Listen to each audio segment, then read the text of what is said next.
Hello everyone and welcome. Do you see this image on the screen? How many of you know which type of antenna is this? The people, those who know, might already have taken a course of antenna in their engineering syllabus. I will tell you about it. It is a Yagi-Uda antenna. This video is about the history of this antenna, and we'll also see the dimensions, construction, and finally we'll design this antenna on the software 4NEC2.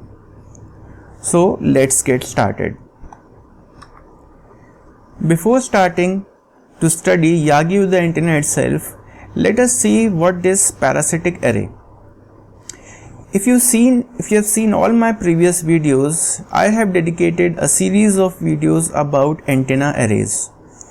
Antenna array is made to increase the radiation pattern directivity and its gain. Antenna array also helps in reshaping the radiation pattern in a desired manner.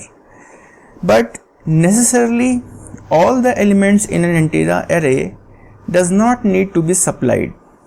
One of the example is a parasitic array. A parasitic array has only one driven element. A driven element means that supply will be given only to that element. And one typical example, or you can say the only example of a parasitic array is Yagi-Uda array. You might have noticed that in the previous slide I was calling it Yagi-Uda antenna, but now I am calling it Yagi-Uda array. The reason is that Yagi-Uda array, when it was made, it was typically made to receive television signals, and it was directly used as a single unique entity. So by the definition, array is a collection of elements, but a Yagi-Uda array was invented as a Yagi-Uda array itself. So before people knew that it is an array, they started using it to receive terrestrial TV broadcast. It was named after two Japanese scientists. The names of these scientists were Shintaro Oda and Hidetsugu Yagi. So these photos that you can see, these are the pictures of those two scientists. They invented the antenna in 1926. They published a paper about it, and this was the time when everybody in the world was inventing TV and the things related to TV broadcast. The Japanese scientists were actually facing the competition with United States, and you know that TV was invented in around 1930s by J.L. Baird. So TV transmission, TV reception is unnecessary if you don't have an antenna to transmit or receive the signals of antenna. So invention of TV and the invention of TV reception and transmission antennas were going simultaneously. So there is very interesting literature available on the invention of Yagi-Uda antenna. If you Google search it, you will see there were a lot of controversies, and the era in which this antenna was invented was very typical, because it was World War II. So I will let you search that. I will not go very much into it, but I just want to tell you that the main inventor was Mr. S. Oda, and H. Yagi was the English translator and the documenter of his works, and he was also the associate, but his English was good, so most of the documentation and patent filing and paper publishing was done by Mr. H. Yagi. This is the snapshot of the first paper published by Yagi and Oda. This was published in January 9th, 1926. And this paper is available on internet freely in PDF form. If you see this paper, you will see that they have not given any formula to design a Yagi-Uda antenna. Moreover, this paper looks like something like a design documentation of what they have made. as I already told you that this paper was made and the Yagi-Uda antenna invention was done in a very much hurry because they were facing competition with other people. So this paper gives us a gist of if you make a Yagi-Uda antenna, what all the dimensions that you need and what will be the performance of a Yagi-Uda antenna. And the paper title itself says that the projector of the sharpest beam electric waves. So they needed a receiving antenna that can receive TV signals from a very long distance. So they needed a directive antenna. So all about the structure and the dimension of this antenna is given in this paper. Since I have not given the full paper here in this slides, I have given a gist of what do we mean by a Yagi-Uda antenna and what all it consists. See, it is known as a parasitic antenna. Why? Because it has one driven element and all other elements except this driven element are known as parasitic elements. A driven element can be a folded dipole or a simple half wave dipole that will be supplied by some excitation, and any other element other than this driven element will be known as parasitic element. So the basic Yagi-Uda antenna that was proposed by Mr. Yagi and Uda was a 3-element antenna. It consisted of a driven element and 2 parasitic elements. One of the parasitic elements was known as reflector and the other is known as director. Reflector can be equal to or greater than the length of the driven element, and the director will be less than the driven element. The size of the director should be less than the driven element, and any element which is greater in size than the length lambda by 2, it will start behaving inductively, and any antenna structure which has its dimension less than lambda by 2 will start behaving capacitively. Since our final aim is to design a Yagi-Uda array, let us see how will we go about it. You can see that there are 3 elements here. I am showing reflector as REF, driven element as ACT because it is also known as active element, and the director is shown as DIR, and S1 and S2 are the spacing between them.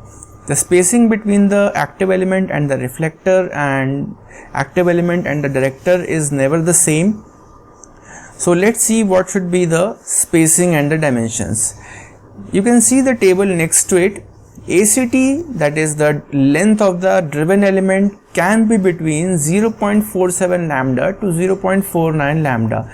If you have seen my first video about designing a half wave dipole, I have already told you that why we don't keep a half wave dipole exactly half wavelength.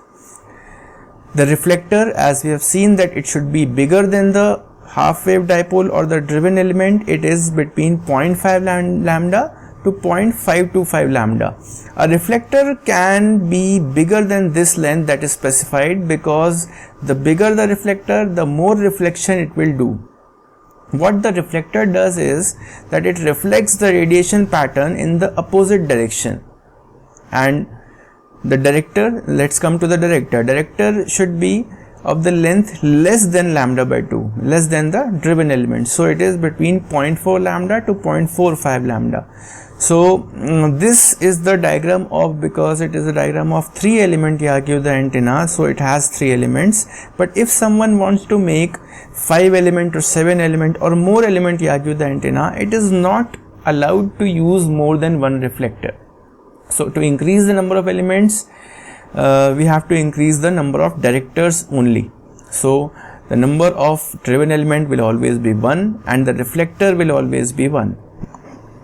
After this comes the spacing. S1 is the spacing between the reflector and the driven element.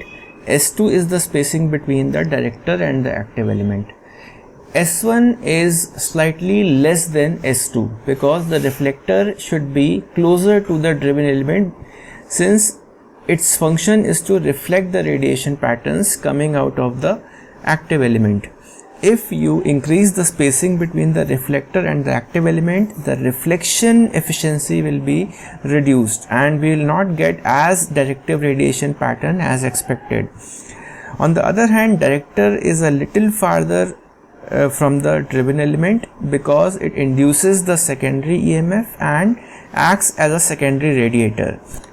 Now let us see the exact values that we want to use while making this Yagi-Uda array. The previous slide tells us the range at which this antenna will work, and this dimensions can be made, but to make an actual antenna we need exact dimensions. So from the ranges in the previous slide I have chosen few typical values like active element 0.48, reflector 0.525, director as 0.42.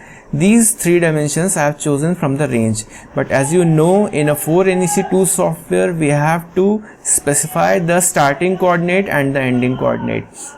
So the starting coordinate of the active element is exactly at the origin, because we have three elements and we want to place the center element at exactly the center of our workspace, and we want to keep a reflector on one side, so S1 and S1 here is positive, and the director should be in the opposite side of the active element, so I have given these S2 as negative. Also I have specified capital H as the height of this Yagi-Uda array. Since a Yagi-Uda array works in space wave propagation method, space wave propagation, the antenna that works in space wave propagation should be away from the ground plane, and usually they should be actually looking at the transmitter. So these range of frequencies at which our TV works is actually, it works on line of sight. So the more height that you give to our Yagi-Uda antenna, the better it will work. So keeping in mind a single story house, I have given it around 5 lambda of height, that will be sufficient. I have opened the 4NEC2 editor and I have saved the file name as Yagi-Uda. Now let us start editing our design. This is the editor that we are going to use. We have already used in our previous videos. If you want to learn it from scratch, please see my first video. Let us first write down lambda, LAMBDA. Lambda that we have decided will be 1 meters, because we are deciding to make our antenna to work at 300 megahertz. For 300 megahertz frequency, the corresponding wavelength should be 1 meters. Then comes the active element. Active element, the length of the active element that we have decided was 0.48 lambda. Then the length of the reflector was 0.525.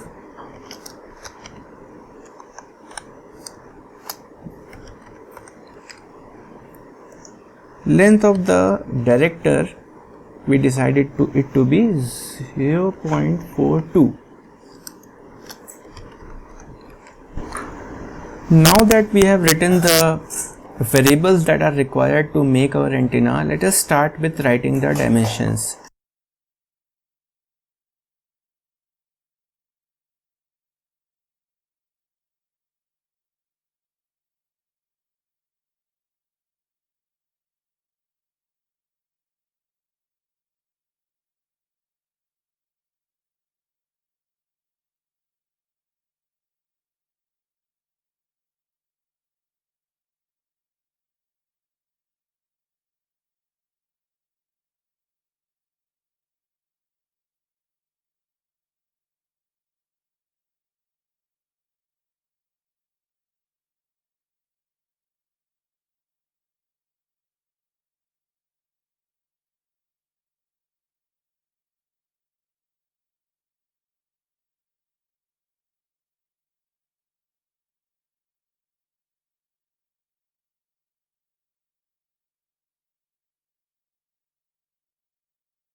All the dimensions that we have decided, we'll check them.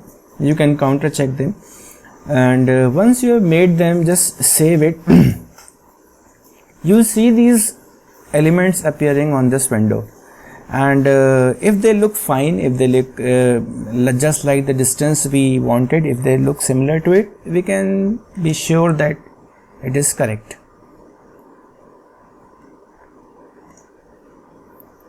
The radius of these elements I have kept is 0.001. The radius won't matter that much. I have decided just a value. Now let us go to the source load. Because only one antenna needs to be supplied and the tag of that antenna is 1. So the source load will have the type voltage tag 1, and the segment should be the central segment, because the number of elements we have kept as 9. The central segment will be 5 because it's a half wave dipole. We'll give 1 volt supply. This supply will be real and there won't be any phase, so just save it. The frequency for which we are designing this antenna is 300 megahertz, so we'll keep it 300 megahertz. Just now let's keep it free space because we are keeping this antenna on the XY plane. Let's simulate it and see what is the result. As you can see that if you compare this radiation pattern from the radiation pattern of a half wave dipole, a radiation pattern of a half wave dipole is exactly of the figure of infinity in 2 dimension. But here you can see that the radiation pattern is pointed at one direction and it is not available in this direction. This 2-dimensional figure is from the phi 180 degree angle. You press space bar, you will see another view of this radiation pattern. Now let's see in 3D, it will be better. In 3 dimension it will look something like this. One thing I want to point is that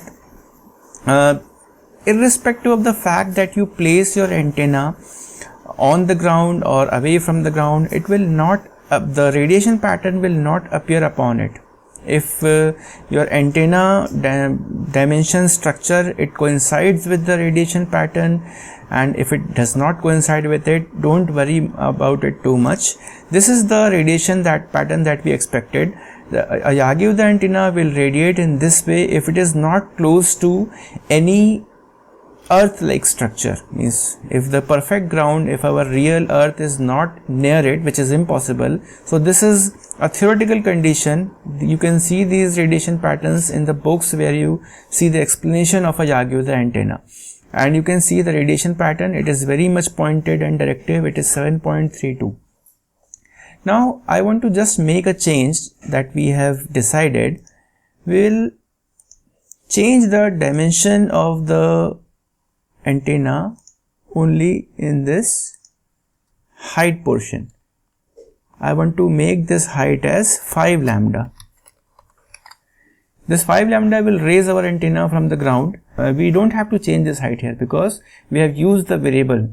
The advantage of using this variable is that we will just change the value of the variable here, and all the changes will be reflected in this geometry tab.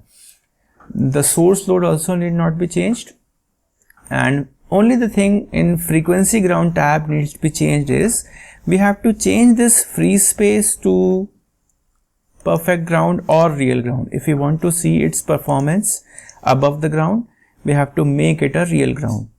So let us simulate it again and see how it works. You can see the radiation pattern above the ground is somewhat distorted. Why? Because Earth at this range of frequency, the range of frequency here is about 30 megahertz to 300 megahertz. At this range of frequency, the Earth will not exactly support the electromagnetic radiation because it reflects it too much. So let us see how it looks in 3 dimension. In 3 dimension, the radiation pattern will look something like this. This is still very directive. The Earth will deteriorate its radiation pattern, but still it will not affect it that much, and it has further increased its directivity. So you can see that the radiation pattern is a little distorted, but it will work fine. And a Yagi-Uda antenna, when used to receive TV transmission, and if the TV transmission is strong, you can easily get very good signals of TV. Few 10 or 15 years back, people used Yagi-Uda antenna to receive terrestrial TV transmission. Now, after the invention of satellite TV and after the cable operators have started distributing television signals, this Yagi-Uda antenna has become obsolete. But the design concepts of this Yagi-Uda antennas are still being used in making other antennas. So I hope you have learned how to make a Yagi-Uda antenna. I hope you know what a Yagi-Uda antenna is after seeing this video. Try making a Yagi-Uda antenna by yourself. Try making a few changes and see what happens. Thank you.